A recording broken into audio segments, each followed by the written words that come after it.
Assalamualaikum warahmatullahi wabarakatuh. Kembali lagi bersama saya Faruk Abdullah, NIM 19360020. Nah, kali ini saya akan menjelaskan tentang penjadwalan preemptif dan non preemptif. Nah, apa sih penjadwalan preemptif? Di sini saya akan menjelaskan tentang itu semua di dalam blog saya. Oke. Definisi penjadwalan preemptif. Penjadwalan preemptif adalah salah satu yang dapat dilakukan dalam keadaan ketika suatu proses beralih dari menjalankan status ke status siap atau dari status menunggu ke status siap.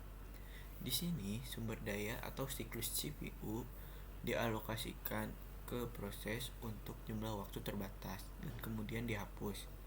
Dan proses tersebut ditempatkan kembali dalam antrian siap lagi jika masih ada sisa waktu ber-CPU. Proses tetap dalam antrian siap sampai mendapat kesempatan berikutnya untuk dieksekusi.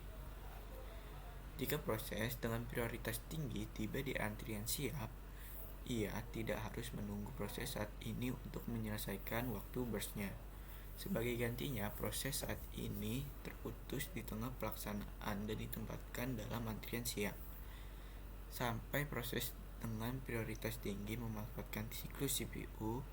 Dengan cara ini, setiap proses dalam antrian siap mendapatkan waktu untuk menjalankan CPU.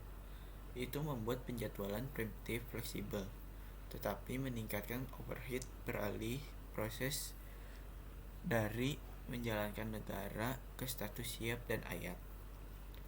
Nah, ada definisi penjadwalan non preemptif. Penjadwalan first come first serve atau FCFS dapat diambil sebagai contoh penjadwalan non preemptif, proses yang meminta pertama dialokasikan ke CPU terlebih dahulu. Penjadwalan ini mudah dikelola oleh antrian first in first out atau FIFO.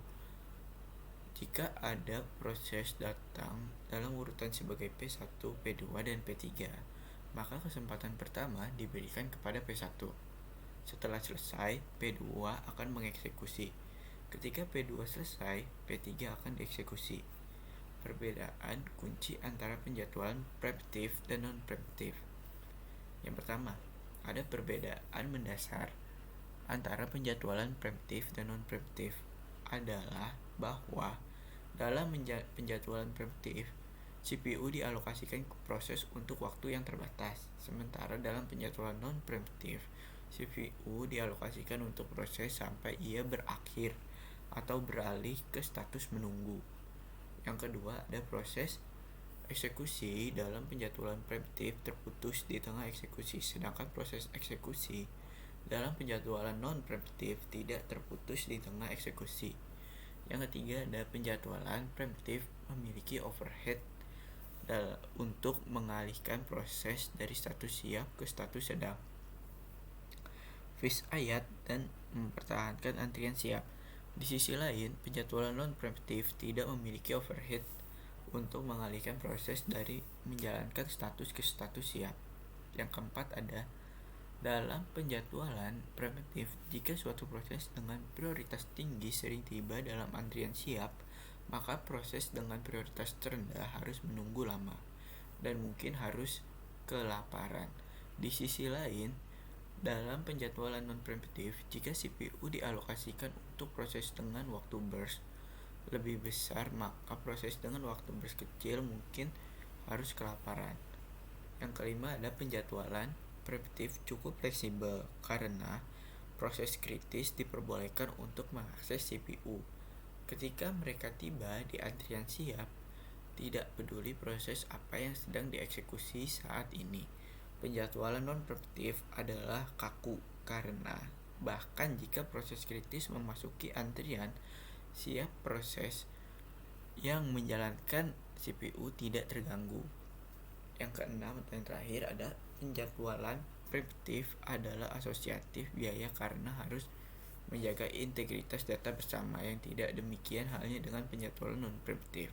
Nah, sini ada kesimpulannya. Nah, kesimpulannya itu bukannya penjadwalan preemptif lebih baik daripada penjadwalan non-preemptif atau phase ayat, Semua tergantung pada bagaimana penjadwalan meminimalkan waktu tunggu rata-rata dari proses dan memaksimalkan pemanfaatan CPU. Nah, untuk penjelasan kali ini sepertinya cukup sampai di sini. Jika saya salah, mohon dimaafkan. Dalam bertutur kata juga jika saya salah, tolong dimaafkan juga. Kurang lebihnya saya mohon maaf. Wassalamualaikum warahmatullahi wabarakatuh. Terima kasih teman-teman. Semoga gak bosan ya. Sampai jumpa di konten selanjutnya. Dadah.